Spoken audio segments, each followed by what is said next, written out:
నమస్తే రమగారు. నమస్తే జయ. రమగారు, గతంలో మనం కొంచెం అమ్మవారి ప్రాశస్త్యం ఉన్న స్టోరీలు చెప్పుకున్నాం. ఒక స్టోరీ అయితే నాకు అసలు అది ఎవర్ గ్రీన్ స్టోరీ, మనకి అమ్మవారి గాజుల స్టోరీ అండి.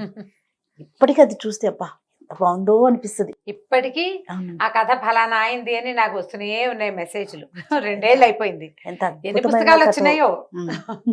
అవును, అలాంటి కథ మన మా బాస్ సుమన్ గారు కలిసినప్పుడల్లా ఏదైనా స్టోరీ విషయం వచ్చినప్పుడల్లా, జయ రమగారితో ఇలాంటి స్టోరీస్ ఏమైనా ఉంటే ఇంకొంచెం చెప్పించింది జయ, అమ్మవారి స్టోరీలు చాలా బాగుంది చాలా బాగుంది అని చెప్తూ ఉంటారు ఆయన. చాలా మంది ఇష్టపడతారండి ఆ కథలు. అలాంటివి ఏదన్నా ఇంకా ఏమన్నా ఉంటే మీ దగ్గర, మీ ఐడియాలో ఉంటే ఒకటి చెప్పండి. మరి అలాంటిది కాదు కానీ అమ్మవారికి సంబంధించిందే ఒక కథ చెప్తాం. మొన్న ఒకటి చెప్పుకున్నాం మనం, చెట్టులో అమ్మవారు ఉండటం. అవును, ఇది ఒకటి చెప్దాం. ఒక పల్లెటూరులో సుబ్బయ్య అని ఒక ఉప్పు వ్యాపారస్తుడు ఉండేవాడు. ఉప్పు అమ్మేవాడు అనమాట. ఉప్పు వ్యాపారం అంత పెద్ద ఖాస్ వ్యాపారం కాదు. పాత రోజుల్లో ఎంత ఉప్పు 10 పైసలు, కానీ అర్ధనా కూడా ఉండేది. అయితే ఇంక పెద్ద వ్యాపారం ఏమీ లేదు.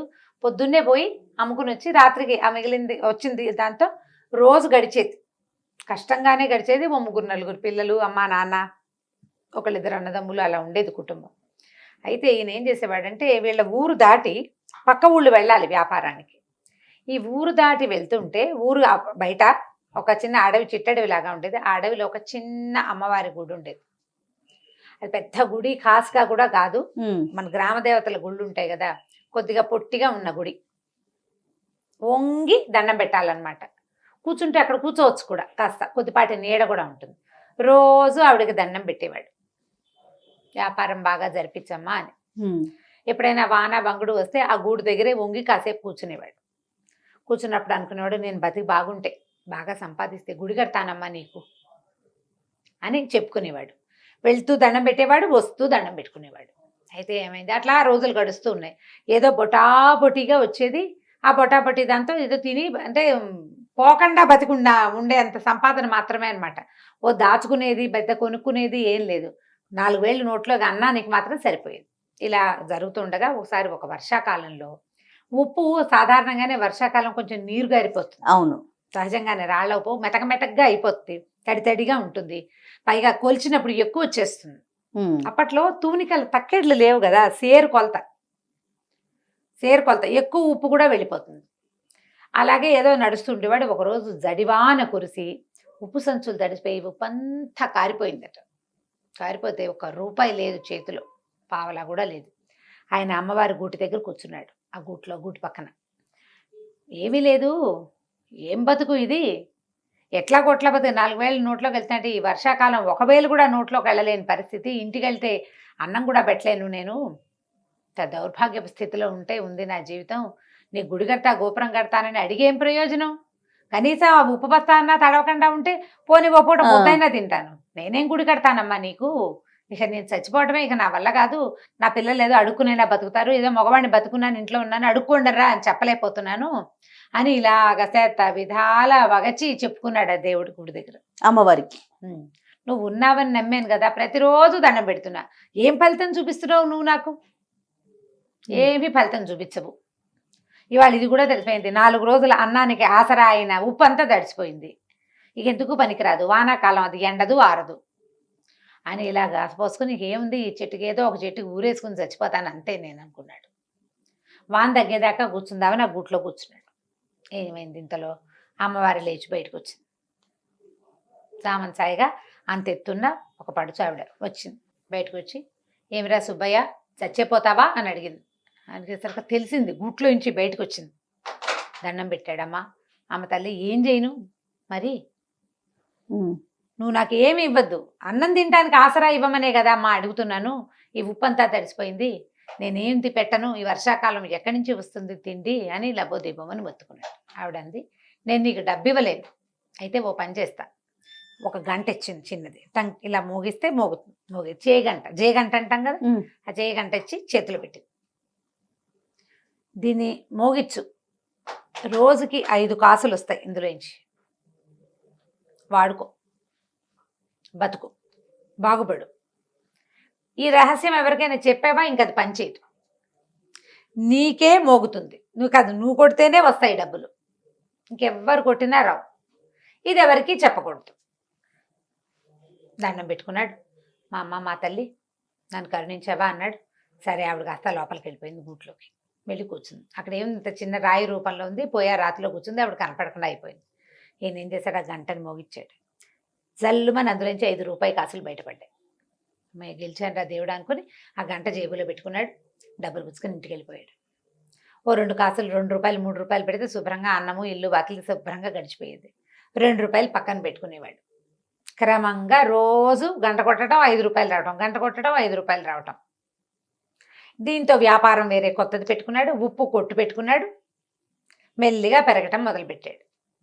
డబ్బులు చేరుతున్నాయి కదా. ఈ చేరుతున్న డబ్బులతో ఏం చేశాడంటే అమ్మవారి గుడి కడతానని మొట్టమొదటి చెప్పుకున్నాడు కాదు.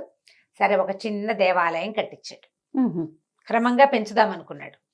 ఊళ్ళో అందరూ ఆశ్చర్యపోయారు. ఇతను ఉప్పు వ్యాపారంతో ఇతనికి వచ్చింది, కానీ సడన్గా ఇప్పుడు లక్షలు వచ్చి పడిపోయాయి అనుకో, అమ్మో ఏదో వీడి బ్రహ్మాండం బదలైందిరా అని భావిస్తారు జనం, ఎక్కడి నుంచో పడిందని. 5 రూపాయలు రోజు వచ్చేవాడికి ఎవరికి తెలుస్తుంది? నిశ్శబ్దంగా చాపకింద నీరులాగా డబ్బు అతని జీవితంలోకి ప్రవేశించేసింది. కొన్నాళ్ళు గడిచింది, చాన్నాళ్ళు.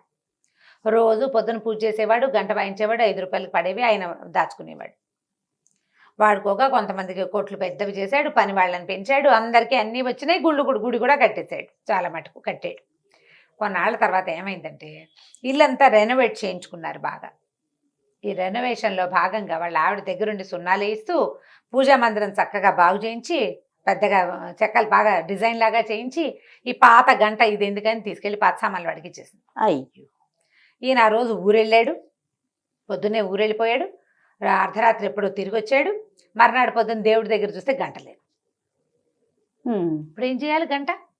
ఈయన అడిగాడు భార్యని, ఏమే గంట ఇదే ఇక్కడ ఉండాలంటే, ఆ పాత పడిపోయింది, కిలుం పట్టేసింది పిచ్చి గంట, పైగా మోగిచ్చినా కూడా అదో రకం ఓటి మోత వస్తుంది, అందుకని పాత సామాన్లు వాడికి ఇచ్చేసాను. నేను లబోదిబనుడు స్నిదుంపది కదా, అచ్చొచ్చిన గంటే, అమ్మవారి ఇచ్చిన గంట అనలా, ఉంది అచ్చొచ్చిన గంట మా ముత్తాతల నాటిది, అది టింగుమని మోగినా టంగుమని మోగినా నాకు అదే కావాలి, ఎవరికి ఇచ్చావో చెప్పన్నాడు.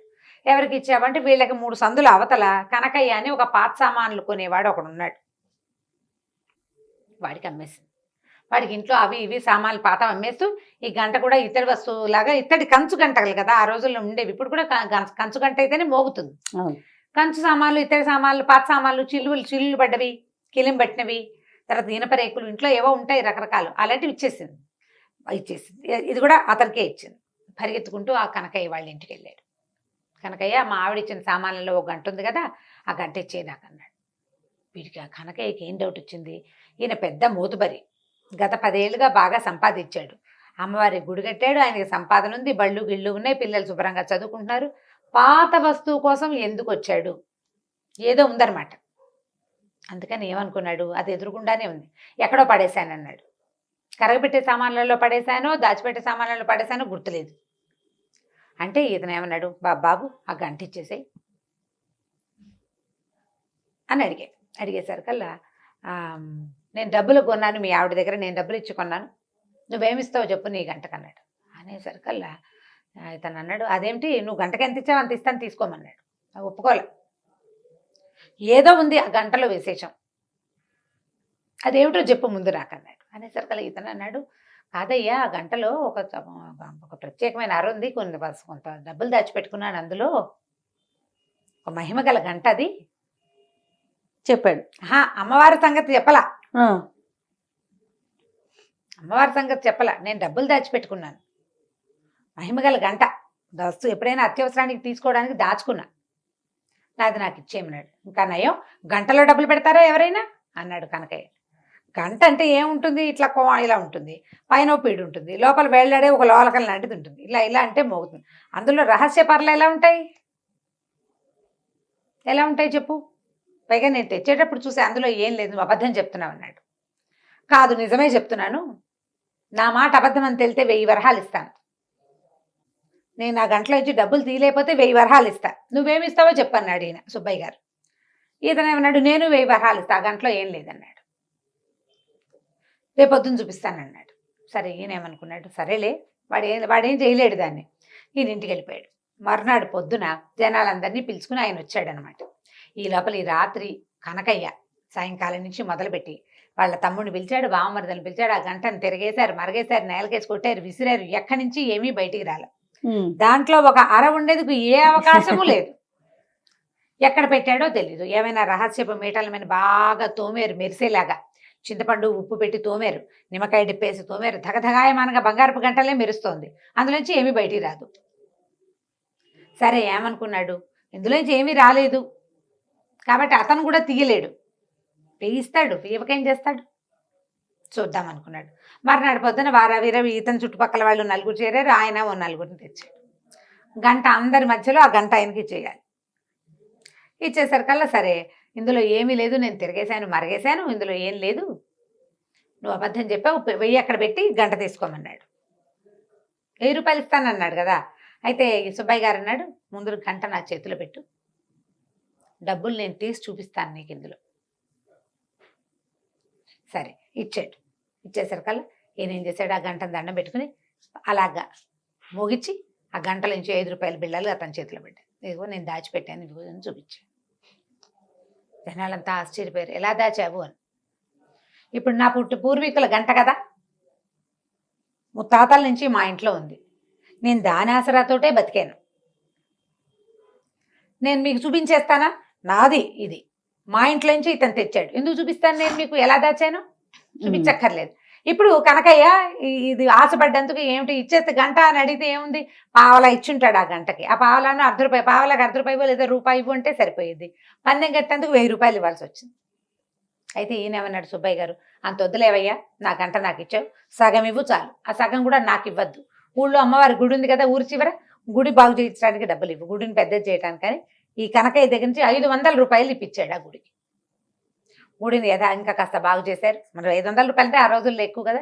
నేను అమ్మ తమ తల్లి నా మొత్తాన్ని నా చేతిలోకి వచ్చేసావు నువ్వు అని ఆ గంటకి దండం పెట్టుకుని తీసుకెళ్లి తన ఇంట్లో పెట్టుకున్నాడు. కనకయ్య ఈ సుబ్బయ్య గారు ఉన్ననాళ్లే ఆ గంట పనిచేస్తుంది. ఆ తర్వాత ఎవరి చేతికి దొరికినా మోత వస్తుంది కానీ అందులో నుంచి డబ్బులు రావు. కేవలం సుబ్బయ్యకే ఇచ్చింది అనమాట అమ్మవారు అవకాశం. ఎందుకు ఇచ్చింది, అతను భక్తి వల్ల. రోజు దండం పెట్టుకుని, ఉప్పు వ్యాపారస్తుడు, ఉప్పు ఎంత అమ్ముకుంటాడు, రోజుకి రూపాయి ఆదాయం లేనివాడు, నా బతుకు బాగుంటే నీకు గుడి కడతానని భగవంతుని పట్ల ఆ రకమైన ప్రేమను అతను ప్రదర్శించినందుకు అతనికి ఆ గంట ఇచ్చిందనమాట. గంట పుచ్చుకుని ఇంటికి వచ్చేసాడు. ఆ తర్వాత ఈయన దారిని నేను హాయిగా ఉన్నాడు, ఆయన దారిని ఆయన హాయిగా ఉన్నాడు. కథ కంచికి మనం ఇంటికి. చాలా బాగుంది, చిన్న కథ కానీ మంచి కథ, మంచి మహిమ ఉన్న కథ కదండి అమ్మవారి కథ. రైట్ అమ్మ గారు, నమస్తే. నమస్తే జయ. ఈ వీడియో కనుక మీకు నచ్చినట్లయితే లైక్ చేయండి, షేర్ చేయండి. మరిన్ని వీడియోస్ కోసం మా ఛానల్ని సబ్స్క్రైబ్ చేసుకోండి.